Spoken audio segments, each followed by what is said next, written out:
স্বাগতম জনাইছোঁ আজিৰ এই ভিডিঅ'টোলৈ। মই আবুক চিদ্দিক। আজি আমি পঢ়িম ক্লাছ 9ৰ লেচন 13। নাম আছিল আমি অসুস্থ হওঁ কিয়। আজি আমি এই পাঠটিৰ অনুশীলনী কোৱেশ্চন এনচাৰটো কৰিম। ইয়াৰ আগৰ ভিডিঅ'ত আমি প্ৰশ্নাৱলী কোৱেশ্চন এনচাৰটো কৰিছিলোঁ আৰু ভিতৰৰ MCQ কেইটা আলোচনা কৰিছিলোঁ। আজিৰ এই ভিডিঅ'ৰ অনুশীলনী কোৱেশ্চন এনচাৰ কেইটা কৰাৰ লগতে ভিডিঅ'টোৰ শেষত অনুশীলনী ভিতৰুৱা কোৱেশ্চন কেইটামান MCQ আলোচনা কৰিম। সো বলা ভিডিঅ'টো আৰম্ভ কৰোঁ। সো আমাৰ 1 নম্বৰ কোৱেশ্চন আছে অনুশীলনী যে যোৱা এবছৰ ধৰি কিমানবাৰ তুমি অসুস্থ হৈছা, সেই বেমাৰবোৰ কি আছিল। সো আমি ইয়াৰ উত্তৰ এইটো উত্তৰ নহয়, এইবিলাক কোৱেশ্চন। এই নম্বৰ কোৱেশ্চন আমাৰ দিছে। ইয়াত বহুত কেইটা দি আছে যে বেমাৰ অসুস্থ হওঁতে ইয়াৰ পৰা পৰিহাৰ পাবলৈ তোমাৰ অভ্যাসৰ কি পৰিৱৰ্তন হৈছিল।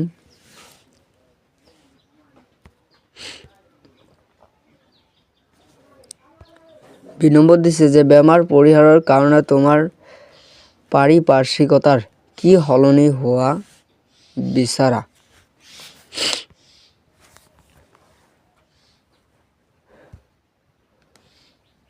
ৰবাচোন মই অলপমান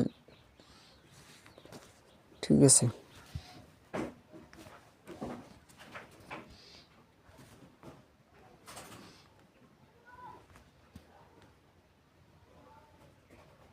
সো তোমালোকৰ এইখিনি যিখিনি আছে ন, এইখিনি লিখিব নালাগে। ইয়াৰ 2 নম্বৰৰ কোৱেশ্চন এনচাৰ তলত দিয়া আছে, সেইখিনি লিখি ল'লে হৈ যাব। সো আমি ইয়াৰ কাৰণে লিখিম যে সদায় বিশুদ্ধ পানী খোৱা, যিকোনো আহাৰ গ্ৰহণ কৰাৰ আগত আৰু পিছত ভালকৈ ধোৱা, চৌপাশৰ পৰিৱেশ সদায় পৰিষ্কাৰ কৰি ৰখা, পুষ্টিকৰ খাদ্য খোৱা।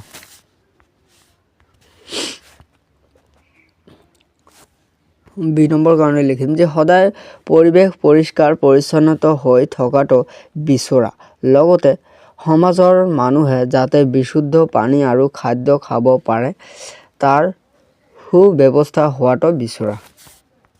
এইখিনি। তাৰপিছত 2 নম্বৰ কোৱেশ্চন আছে যে এজন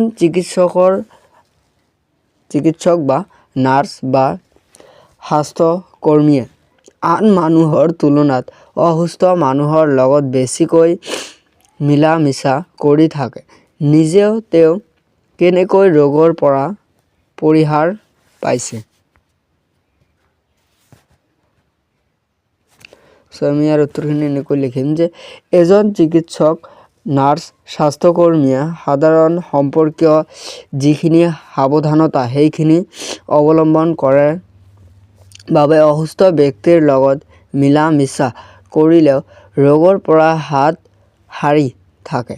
যেনে নিৰ্দিষ্ট পোছাকত হাত মোছা, মুখা আদি ব্যৱহাৰ কৰি সংক্ৰামক অণুজীৱৰ পৰা ৰক্ষা কৰে।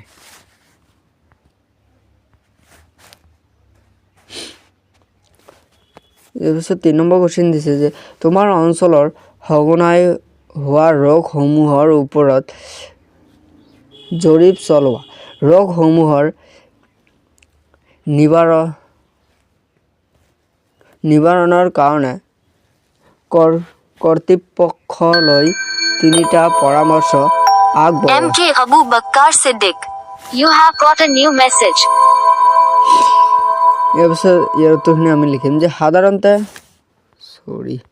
এইখিনি পঢ়াই দিয়া নাই ন, ঠিক আছে। এইটো লিখিম যে সাধাৰণতে সঘনাই হোৱা ৰোগসমূহ হ'ল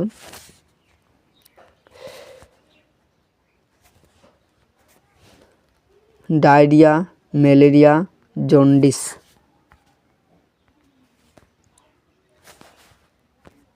আৰু ভাইৰেল জ্বৰ। নিবাৰণৰ ব্যৱস্থা।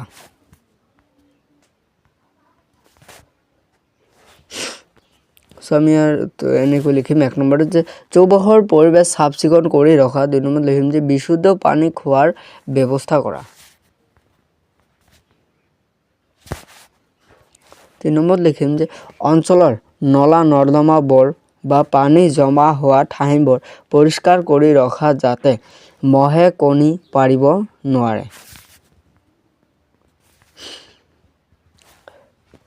4 নম্বৰ কোশ্চেন আছে যে এটা শিশুৱে তাৰ পৰিচৰ্যাক অসুস্থতাৰ বিষয়ে একো ক'ব নোৱাৰে। এনে ক্ষেত্ৰত তুমি কি সদায় কৰিবা যে শিশুটো অসুস্থ হৈছে? তো হৈছে 1 নম্বৰত। 2 নম্বৰত আছে যে কি কাৰণে অসুস্থ হৈছে। সো আমি ইয়াৰ উত্তৰখিনি লিখিম যে এনেকৈ এৰ কাৰণে লিখিম যে শিশুটোৱে কৰা আচৰণত চাই ক'ব পৰা যাব যে শিশুটো অসুস্থ, যেনে ভালকৈ খোৱা লোৱা নকৰা, গাটো গৰম হোৱা, বমি হোৱা, কান্ধি থকা ইত্যাদি।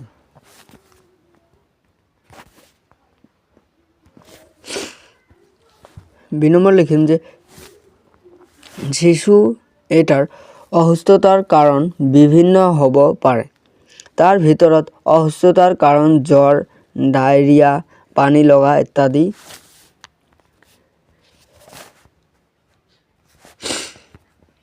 আমি 5 নম্বৰ কোশ্চেন দিছে যে তলৰ কোনটো কাৰণৰ এজন ব্যক্তি বেছিকৈ বেমাৰত পৰিব? এই নম্বৰত দি আছে যেতিয়া ব্যক্তিজনে মেলেৰিয়া ৰোগৰ পৰা আৰোগ্য হৈছে।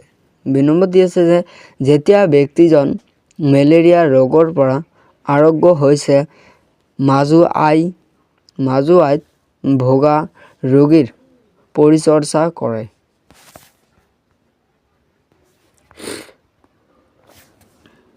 3 নম্বৰত দিছে যে মেলেৰিয়া ৰোগৰ আক্ৰান্ত ব্যক্তিয়ে আৰোগ্য হোৱাৰ পাছত 4 দিনৰ বাবে লঘনে থকা অৱস্থাৰ মাজুআইত আক্ৰান্ত ৰোগীৰ পৰিচৰ্যা কৰে।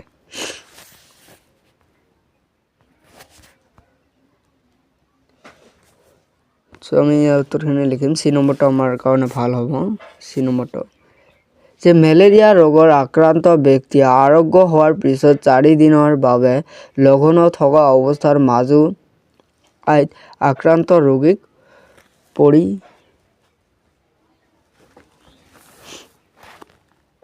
পৰিচৰ্যা কৰে। ওকে।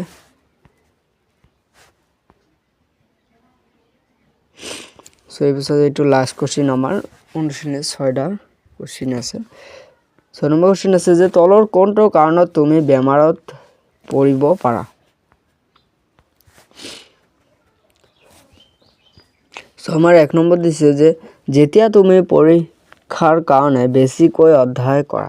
2 নম্বৰ দিছে যে যেতিয়া তুমি বাছ আৰু ৰেলেৰে 2 দিন একেৰাহে যাত্ৰা কৰা।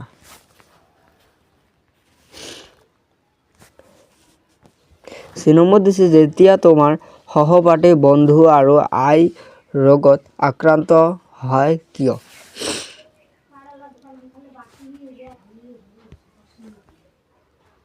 সো ইয়াৰ উত্তৰখিনি আমি এনেকৈ লিখিম যে যেতিয়া আমাৰ সহপাঠী বন্ধু সৰু আই ৰোগত আক্ৰান্ত হ'ব, কাৰণ সৰু আই সংক্ৰামক ৰোগ আৰু ই বায়ুৰ যোগেদি হ'ব পাৰে। সো পিছত আমি MCQ এটা কৰোঁ। MCQ নম্বৰ 4 নম্বৰ দিছোঁ কাৰণ ইয়াৰ আগৰ ভিডিঅ'টোত মই প্ৰশ্নাৱলীত অলৰেডি 3টা কোশ্চেনৰ MCQ আলোচনা কৰি দিছোঁ, ইম্পৰ্টেণ্ট MCQ। সো তোমালোকে যদি চাব বিচৰা তেনেহ'লে মোৰ চেনেলৰ ভিতৰত গৈ প্লেলিষ্ট মাৰিবা। প্লেলিষ্টত মাৰিলে সকলোখিনি আহি যাব। প্লেলিষ্ট বনাই দিছোঁ, সকলোখিনি প্লেলিষ্টত আছে, ইয়াৰ পৰা লৈ লওক। সো আমি 4 নম্বৰ MCQটো দিছোঁ যে তলৰ কোনটো অসংক্ৰামক ৰোগ অৰ্থাৎ যিটো এজনৰ গাৰ পৰা আন এজনৰ গালৈ নাযায়।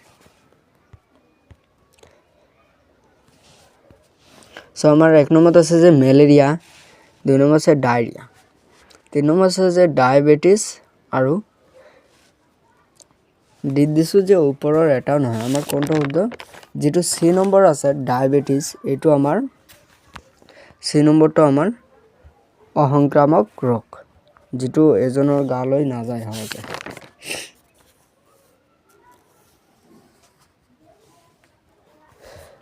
তাৰপিছত আমাৰ নেক্সট পোষ্ট 5 নম্বৰ এমসিকিউটি দিছোঁ যে তলৰ কোনটো ব্যাকটেৰিয়া জনিত ৰোগ জ্বৰ বিদিছো খৰ টাইফয়েড উপরে এটা নয় কোনটো আমার সি নম্বর যেটো আছে টাইফয়েড এইটো ব্যাকটেরিয়ার দ্বারা হওয়া রোগ সো 6 নম্বৰ এমসিকিউটো দিছে যে তলৰ কোনটো সংক্ৰামক ৰোগৰ উদাহৰণ সংক্ৰামক অৰ্থাৎ যেটো সকলোৰে গালৈ সহজে যায় এ নম্বৰ আছে যে ম্যালেৰিয়া বি আছে যে হৃদয় ৰোগ 3 নম্বৰ আছে সি আছে যে ক্যান্সার ডি দিছো যে উপরে এটা না কোনটা আমার যেটো এ আছে ম্যালেরিয়া এইটো আমার সংক্রামক রোগ থ্যাঙ্কস ফর ওয়াচিং আবুক্কো সিদ্দিক।